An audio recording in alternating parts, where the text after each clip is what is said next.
하나님께서 저희들에게 주시는 말씀은 신약성경 마가복음 5장 21절에서 34절까지의 말씀입니다. 마가복음 5장은 신약성경 60면에 있습니다.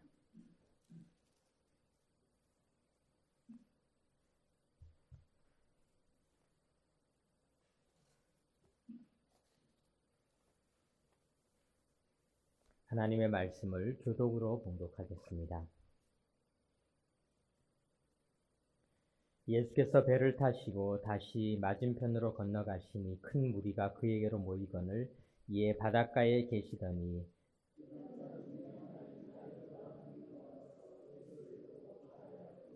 간곡히 구하여 이르되 내 어린 딸이 죽게 되었사오니 오셔서 그 위에 손을 얹으사 그로 구원을 받아 살게 하소서 하거늘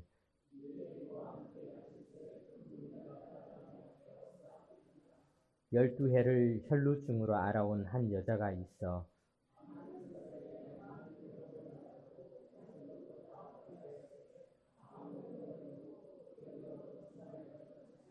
예수의 소문을 듣고 무리 가운데 끼어 뒤로 와서 그의 옷에 손을 대니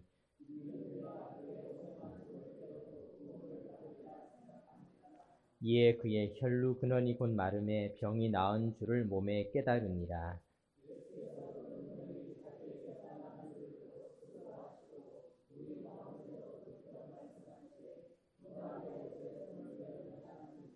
제자들이 여짜오되 무리가 에워싸 미는 것을 보시며 누가 내게 손을 대었느냐 물으시나이까 하되 여자가 자기에게 이루어진 일을 알고 두려워하여 떨며 와서 그 앞에 엎드려 모든 사실을 여쭈니 예수께서 이르시되 딸아 내 믿음이 너를 구원하였으니 평안히 가라 내 병에서 놓여 건강할지어다. 아멘. 우리가 누가 내 옷에 손을 대었느냐 이런 주님의 음성을 우리가 생각하면서 12해를 혈루증으로 앓은 여인의 모습에 대해서 함께 생각해 보도록 하겠습니다. 오늘 우리가 읽은 이 본문을 어떤 유명한 화가가 만약에 그림을 그린다면 어떻게 그림을 그릴까?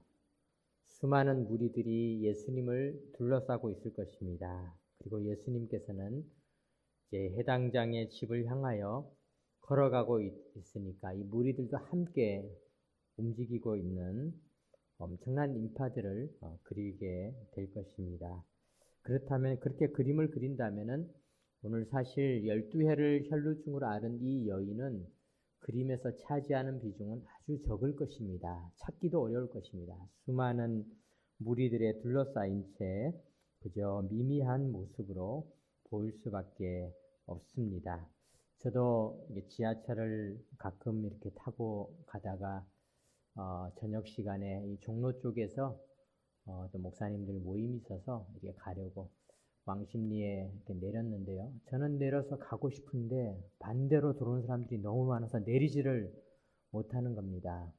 와, 출퇴근하시는 분들이 이렇게 고생을 하는구나. 내가 내 방향을 잡지를 못할 만큼 많은 사람들이 밀려오는 모습을 이렇게 보면서 수많은 무리 사이에 둘러싸여서 있는 연약하고 작은 제 자신을 발견하게 되었습니다. 어쩌면은 오늘 이 여인은 제가 느꼈던 감정과도 비교할 수 없는 더 큰 수많은 무리들의 그 강력한 힘들을 느꼈으리라 생각해 볼 수 있습니다. 큰 무리라는 단어가 오늘 본문에 등장하고 있죠. 24절에 보니까 이에 그와 함께 가실새 큰 무리가 따라가며 애워싸 밀더라. 큰 무리가 따라가면서 애워싸서 밀고 있다. 이 큰 무리들의 소리들에서 저항하는 일은 쉬운 일이 아닌 것입니다.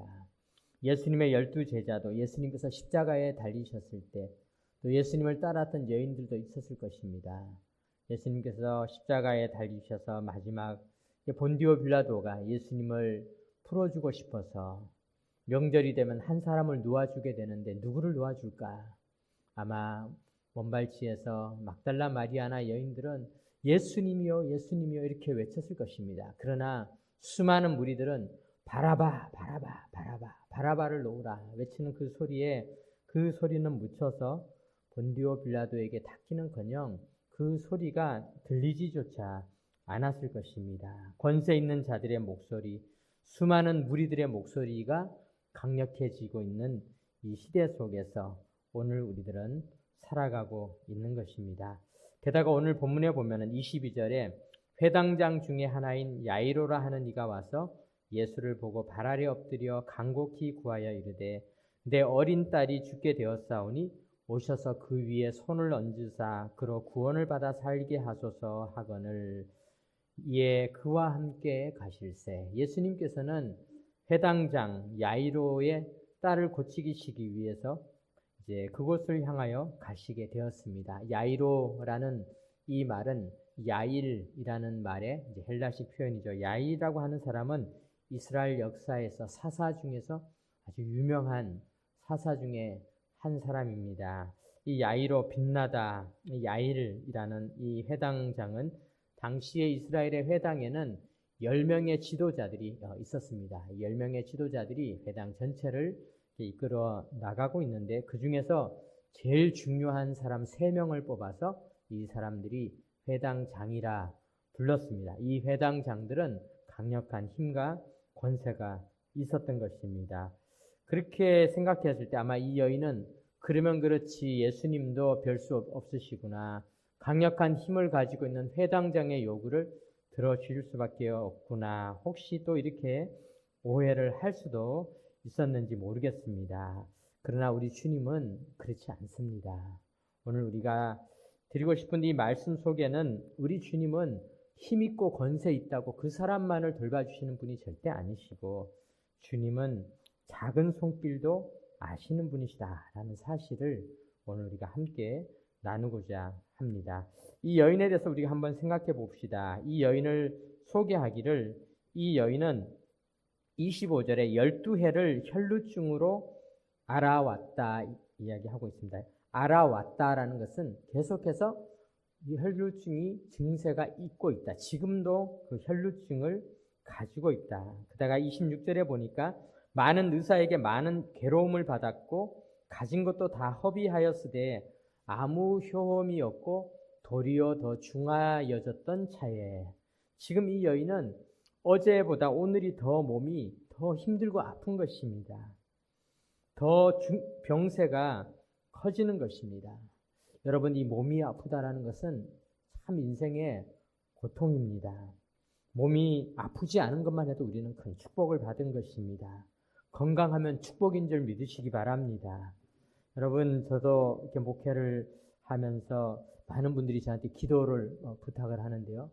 제가 새벽 기도를 젊었을 때 이렇게 하면서 너무 잠이 부족한 겁니다. 골아 떨어져서 눈을 뜨면 또 교회에 가고 너무 힘들 때 어떤 분이 기도를 부탁하시더라고요. 목사님, 제가 6일째 잠을 못 잤습니다. 불면증으로. 잠 좀 자게 기도해 주십시오. 제가 그 기도 들으면서 제 자신이 얼마나 부끄러운지 모르겠어요. 하나님, 잠잘 수 있는 게 이렇게 큰 축복인데 나는 새벽 기도 가느라고 잠 못 잔다고 속으로 불평하고 있었던 것이 얼마나 어리석은 일인가. 또 이런 분도 있었습니다. 이분이 눈을 수술을 했는데 이 수술에 좀 부작용이 생겨서 눈꺼풀이 다 안 닦이는 겁니다. 그래서 그분의 기도 제목은 뭐냐면 눈꺼풀이 다 닦이게 해 주십시오. 여러분, 눈꺼풀 다 닫아지시나요? 감사하시기 바랍니다. 하나님, 저 눈꺼풀이 다 닫아진다. 이것은 큰 축복이라고 볼 수가 있습니다. 또 어떤 병원에서 신방을 할 때 어떤 분이 목사님, 정말 이런 기도 제목 들어서 죄송한데 가스가 안 나와서 지금 걱정입니다. 여러분, 혹시라도 이렇게 방구가 나오면 감사하시기 바랍니다. 그거를 위해서 기도 제목을 내놓고 기다리시는 분들도 계시다는 것입니다. 눈물이 흐르는, 눈물이 안 나서 병원에서 기도하는 분도 있습니다. 하나님이 눈물이 안 나와서 병원에서 당신 눈물샘이 문제가 생겨서 눈물이 안 나옵니다. 여러분들, 울 수 있고 눈물이 나고 양파 까다가 눈물이 나면 하나님께 감사하시기 바랍니다. 와, 눈물이 저절로 나는구나. 이것은 큰 축복인 것입니다. 우리는 인생을 살면서 지금 내가 가지고 있는 이 건강이 진짜 축복인 줄 알아야 됩니다. 이 땅에는 몸이 아픈 사람이 너무나 많이 있습니다. 여러분, 우리의 지금 피가 정상적으로 돌면 큰 축복입니다. 이 여인은 12년 동안, 12회 동안 피가 끊임없이 밖으로 흘러나왔습니다. 얼마나 큰 고통이겠습니까? 그래서 이 여인은 많은 괴로움을 받았다. 26절에 기록하고 있잖아요. 그런데 괴로움을 받는데 어디에 괴로움을 받았냐? 많은 의사에게 괴로움을 받았다. 의사들한테 가는 게 쉬운 일이 아닙니다. 우리도 병원에 가면은 병원에서 검사 받는 거 쉬운 일이 아닙니다. 종종 병원에서 검사 받으시는 분이 얘기하십니다. 검사 받다가 죽겠다고. 여기 가서 피 뽑고 저기 가서 뭐 재고 어디 가서 또 뭐 하고 가는 곳곳마다 검사를 다 받고 기다리는 그 절차가 피를 말리게 하는 것이죠. 큰 고통이죠. 그런데 정말 이 여인은 많은 괴로움을 받았습니다. 아마 의사 선생님이 어디에서 어떤 문제가 생기는지 별별 군데를 다 지켜봤을 것이다. 옷도 벗어봐라, 뭐도 해봐라, 뒤돌아봐라, 앞으로 가봐라, 구부려봐라, 뭐 여러 가지 의사들의 지시를 받으면서 엄청난 고생을 다 했습니다. 그런데 이 여인은 그 괴로움만 받은 것이 아니라 26절에 보니까 가진 것도 다 허비하였다. 돈도 많이 드는 것이죠. 아프면은 돈이 많이 듭니다.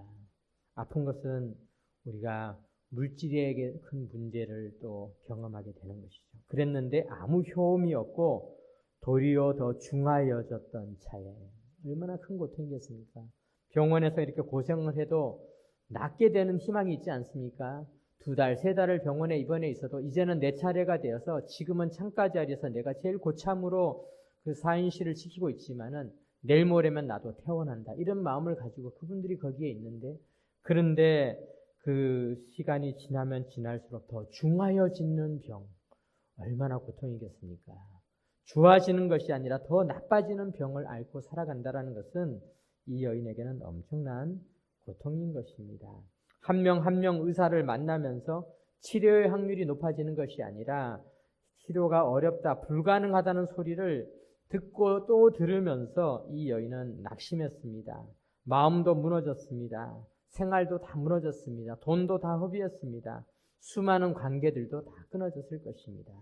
긴 고난, 고통, 어려움들이 세월에 세월을 더하면서 겹겹이 쌓일 때 그 고통은 누구에게 말할 수 없는 깊은 고통의 순간이라는 것을 우리가 생각해 보아야 하는 것입니다. 여러분, 우리가 질병뿐만이겠습니까? 우리도 인생에서 실패가 잦아지면은 고통입니다. 저도 제가 대학교까지는 어떻게 잘 갔는데 신학대학원은 사수를 한번 해봤습니다. 이 사수라는 게 말이 사수죠. 떨어져도 또 붙고 떨어져도 또 떨어지고 이렇게 하면요. 사람들이 시험을 봐도 결과를 안 물어봅니다. 서로가 못 물어봐요. 물어보는 게 서로 미안하니까. 여러분들 그런데 이 여인은 어떻게 보면 12수 정도를 한 것이죠. 얼마나 큰 고통이었겠습니까? 이런 수많은 고통의 상황을 겪으며 아마 이 여인은 활발했던 성격도 다 무너지고 이제는 사람들을 피해가는 이런 여인이 될 수도 있었지만은 이 여인에게 희망이 있었습니다. 27절 보겠습니다. 27절에 보니까 예수의 소문을 듣고 무리 가운데 끼어 뒤로 와서 그의 옷에 손을 대니 이 여인은 당당하게 앞으로 나가지 못했습니다. 그의 활발했던 성격, 자신감들 다 무너지고 여인으로서 가지고 있었던 모든 것들이 다 무너졌습니다. 그래서 그는 그저 뒤에 가서 예수님의 옷을 살짝이라도 건드려 보고자 하는 그런 의도였습니다. 우연히 닿은 것을 가장하여 그 옷자락을 만져도 나을 수 있을 것이다. 그런데 주님은 이 여인을 아셨습니다. 수많은 무리 중에서 이 여인을 아시는 분이 주님이십니다. 사랑하는 성도 여러분, 우리가 이 예배당에서 아무리 우리 주님 앞에서 어떤 사람들은 예배당에서 앞자리에 앉고 뒷자리에 앉아도 우리 주님은 앞에 앉으나 뒤에 앉으나 다 잘 아시는 분이심을 믿으시기 바랍니다. 어떤 교회는 예배당이 좁아서 비디오실을 이렇게 만들어서 화면 이렇게 비디오실을 이렇게 운영을 하기도 합니다. 저도 제가 이렇게 부목사로 심무하던 교회는 예배당보다 사람 숫자가 많다 보니까 비디오실을 여러 군데에다가 이렇게 운영을 했는데요. 그 비디오실 중에서 어떤 분은 그 비디오실 중에서도 기둥 뒤에 가서 거기 앉아 계시는 분이 있어요. 그분이 왔는지 안 왔는지 모르게 딱 거기에 계셔가지고 제가 어떤 날은 너무 그분한테 죄송해서 그 옆자리로 가시면은 그래도 화면이 보입니다. 그랬더니 그분이 목사님 저는 여기가 딱 좋아요. 여기 앉으려고 제가 일찍 이렇게 와서 자리를 딱 잡아놓는 것입니다. 그런데 우리 주님은 거기에 앉으셔도 다 아십니다. 사랑하는 성도 여러분, 주님은 다 아신다. 다 아신다.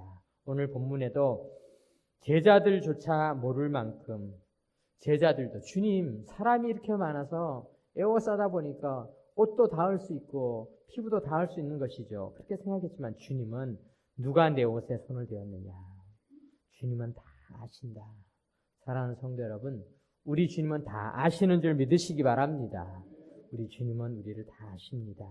30절에 예수께서 그 능력이 자기에게서 나간 줄을 곧 스스로 아시고 무리 가운데서 돌이켜 말씀하시되 누가 내 옷에 손을 대었느냐 하시니 우리 주님은요 정말로 다 아시는 분이십니다. 교회 일들 하다 보면요 교회 일도 눈에 띄는 봉사가 있습니다. 주보의 이름도 나오고 또 수고하신 분들의 이름도 나올 수 있는 그런 봉사도 있지만요 눈에 보이지 않는 그런 봉사들도 참 많이 있습니다. 저도 가끔 이렇게 교회에 있다 보면 어떤 분은 교회에 들어오시는데 손에 담배꽁초랑 쓰레기를 들고 이렇게 들어오시는 분을 이렇게 제가 이렇게 보게 됩니다. 참 감사합니다. 이분이 담배를 펴서 들고 왔겠습니까?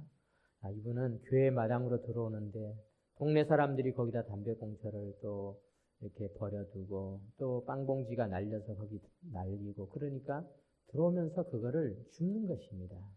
그리고는 쓰레기통에다 넣는 것입니다. 아무도 모릅니다. 그런데 아무도 모르지만은 주님은 아시는 것입니다.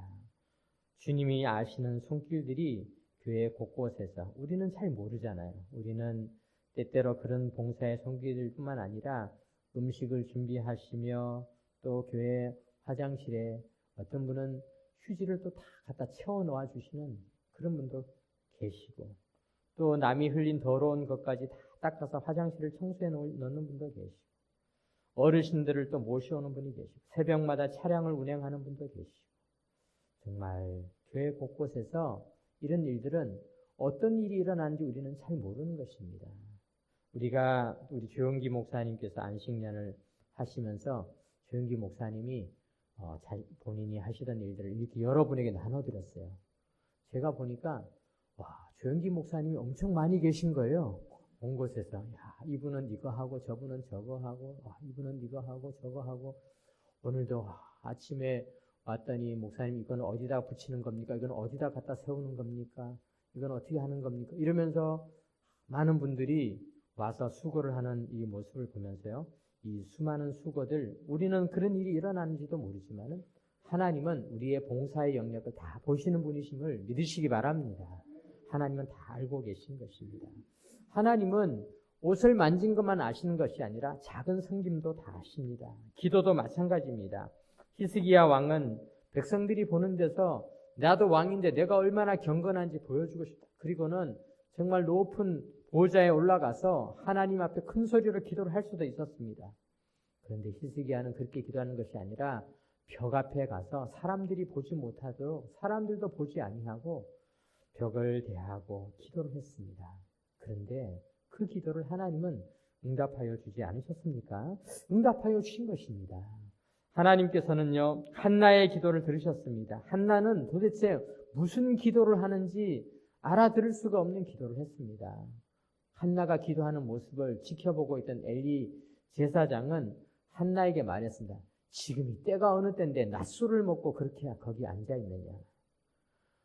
그런 오해를 받았습니다. 그런데 한나는 그것이 아니었습니다. 한나는 하나님만 알도록 기도했습니다. 그런데 그 기도가 응답되어지면서 사무엘이 태어나 이스라엘의 역사가 바뀌어지는 역사가 나타났던 것입니다. 세리는 감히 고개를 못 들고 기도드렸습니다. 그런데 그 기도를 하나님은 다 들어주었던 것입니다. 사랑하는 성도 여러분, 우리가 오늘 본문을 통해서 우리는 그런 희망을 가질 수가 있습니다. 우리가 정말 뜨겁게 기도하거나 어떻게 기도하는 것과 상관없이 우리가 기도하는 것을 하나님은 다 아신다는 사실입니다. 다 들으신다는 사실입니다. 우리의 믿음도 마찬가지입니다. 우리의 믿음이 아브라함과 같고 노아와 같고 그런 믿음을 가지지 못한다 할지라도 우리의 믿음이 산을 옮길 만한 믿음인가 우리가 어떨 때는 의심하기도 하지만은 로마서 10장 9절에서 10절에 보면은 내가 만일 내 입으로 예수를 주로 시인하며 또 하나님께서 그를 죽은 자 가운데서 살리신 것을 내 마음에 믿으면 구원을 받으리라. 그저 내 입으로 예수님이시죠. 예수님을 시인하다는 것은 예수님이 계시다라는 것을 인정하는 것을 이야기하는 거죠. 그냥 내 입으로 예수님이 계시다라는 것을 인정하는 것만으로도 주님은 그것을 우리가 구원받을 수 있는 큰 믿음으로 바라봐 주신다는 것입니다. 그래서 우리를 천국 백성으로 만들어 주신다는 것입니다.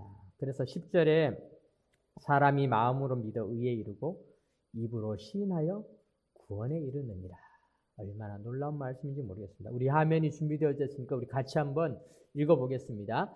내가 만일 내 입으로 예수를 주로 시인하며 또 하나님께서 그를 죽은 자 가운데서 살리신 것을 내 마음에 믿으면 구원을 받으리라.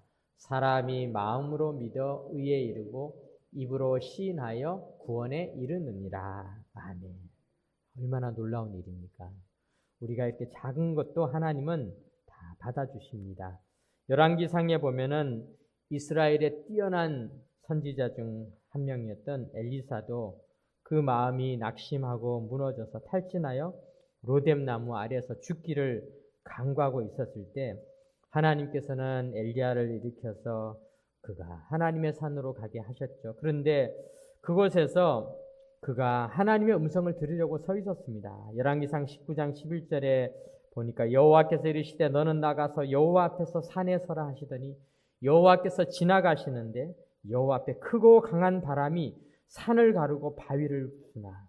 여러분 하나님 앞에 하나님의 명령을 따라 따라갔더니 하나님께서 드디어 이제 응답하시는구나. 산이 막 갈라지고 그리고 강한 바람이 바위를 막 부서뜨리는 거예요.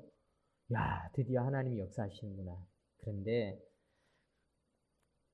바람 가운데 여호와께서 계시지 아니하며 바람 후에 이번엔 지진이 일어났습니다. 지진 가운데도 여호와께서 계시지 아니하며 지진 후에 이번에는 불이 막 붙어서 불이 활활 타올랐습니다. 그런데 불 가운데도 여호와께서 계시지 아니하시다니 불 후에 세미한 소리가 있는지라. 신기하지 않습니까? 하나님께서 기왕 말씀하시려면은 산을 무너뜨리고 바위가 막 부서지고 지진이 나면서 하나님께서 야, 너 교회 똑바로 다녀 이러면은 다들 기겁을 하고 다음에는 무서워서 벌벌 떨면서 하나님을 믿을 텐데 하나님은 그런 방법을 사용하지 않으셨어요. 하나님은 산이 움직이든지 바위가 부서지든지 지진이 나는 가운데 역사하시는 것이 아니라 그것들이 다 지나가고 세미한 소리, 세미한 음성은 다크데마마라는 이 히브리어인데 이것은 아주 작은 침묵에 가까운 소리입니다. 아마 이 다크데마마를 오늘날로 이야기하면 뭐 요즘 보니까 잠 안 오는 사람들이 듣는 그런 게 있더라고. 뭐 ASMR인가? 그래서 아마 이런 소리, 그 정도 소리, 그런 소리, 이 다크데마마라고 하는 거는 그런 소리, 아주 작은 소리, 그 작은 소리로 하나님께서 엘리야를 부르시고 일으키시는 것입니다. 즉 이 말은 무슨 말이냐? 우리가 하나님의 음성도 너무 크고 대단한 음성을 기대하지 마십시오. 하나님은 오늘 우리에게 그저 작은 깨달음으로, 그저 오늘 내가 발견한 작은 말씀 한 절로 그것이 하나님의 큰 역사를 이루고 능력을 이룬다는 사실을 믿으시기 바랍니다. 우리가 무슨 하나님으로부터 엄청나게 불의 사자가 되고 이렇게 해서 주의 일을 하는 것이 아니에요. 그저 오늘 이 자리에서 내가 받은 작은 내 생각의 변화, 작은 감정들, 말씀을 통해 주신 그 한 음성, 그것이 능력이 있다는 것입니다. 오병이의 기적이 일어났을 때도 하나님께서는 예수님께서 작은 아이의 도시락을 가지고 축사하고 기도할 때 이스라엘을 아합의 위기에서 구한 엘리야를 하나님께서 지켜주실 때도 작은 가부의 손길을 통하여서 주님께서는 그 그 작은 헌신으로 사용하셨던 것을 생각해 보시기 바랍니다. 예수님의 수제자 베드로는 주님을 섬겼을 때 그는 고기 잡으러 갔는데 밤새도록 고기를 못 잡았어요. 요즘 말로 하면 사업이 쫄딱 망했습니다. 베드로가 고기를 많이 잡아서 예수님을 섬겼으면 얼마나 기분이 좋았겠습니까? 주님, 오늘 고기를 엄청 잡았으니까 기왕 말씀 전하시는데 든든하게 말씀 전하실 수 있도록 강어랑 우럭으로 해도 좀 떠드릴 테니까 드시고 다 힘을 얻으셔가지고 그렇게 해서 말씀을 전하시면 좋겠습니다. 이러면 우리도 좋고 참 좋을 텐데 주님은 그렇지 않았어요. 고기 한 마리 못 잡은 쫄딱 망해버린 그 베드로의 배에서 말씀을 전하셨어요. 그런데 그 배를 주님께서는 소중한 도구로 사용하셨던 것입니다. 그것이 하나님 나라의 역사입니다. 어쩌면 우리가 우리 주님을 위해서 엄청난 일을 할 수 있는 능력이 있을 수도 있지만은 하나님은요, 아무것도 드릴 것이 없는 가부의 두 랩돈 같은 어린아이의 도시락과 같은 그저 빈배밖에 못 내드리는 베드로의 그 마음에서 하나님의 큰 역사를 이루시고 이를 통하여서 하나님이 어떤 분이신지를 드러내시는 분이 바로 하나님이신 것입니다. 하나님께서 기드온을 부르셨을 때 기드온이 말했습니다. 오 주여, 내가 무엇으로 이스라엘을 구원하리이까? 보소서, 나의 집은 므낫세 중에 극히 약하고 나는 내 아버지 집에서 가장 작은 자니이다 하니 여호와께서 그에게 이르시되 내가 반드시 너와 함께하리니 내가 미디안 사람 치기를 한 사람을 치듯 하리라 하시니라.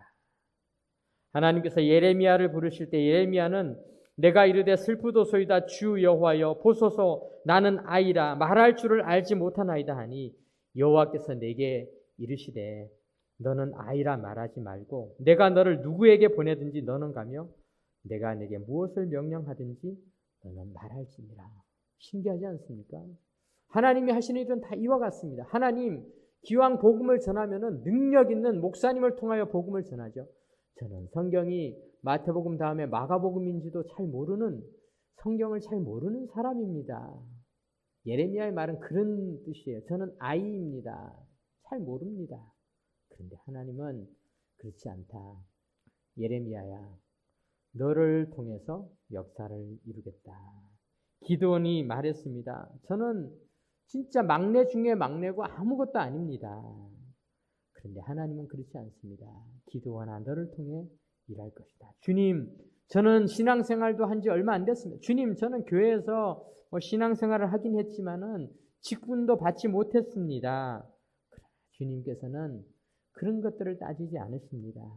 주님은 작은 자들을 사용하여 주신다는 것입니다. 요즘 젊은이들이 아싸, 인싸 그런 말을 하더라고요. 인싸는 인사이더, 아싸는 아웃사이더, 그것을 이렇게 줄임말이라고 하는데 아마 이제 인싸라는 말은 규유 인생, 활발한 인생을 살아가는 사람을 이야기하고 아싸라는 아웃사이더라고 하는 사람들은 외톨이로 홀로 있는 그런 사람들을 식당에서도 밥을 혼자 먹고 있는 그런 사람들을 이야기하는 것 같습니다.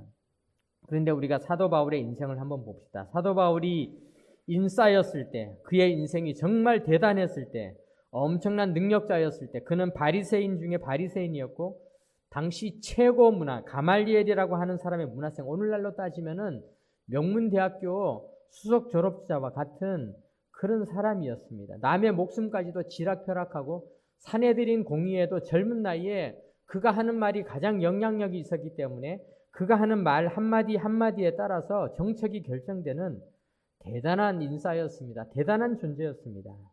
그런데 하나님은 그 사람이 바울이 되기 전 사울로 불리었던 이 대단한 인사를 사용하지 않으셨습니다. 오히려 다메섹으로 가는 도중에 눈이 멀게 하고 사람들이 다 그를 떠나서 도망가게 해버렸습니다.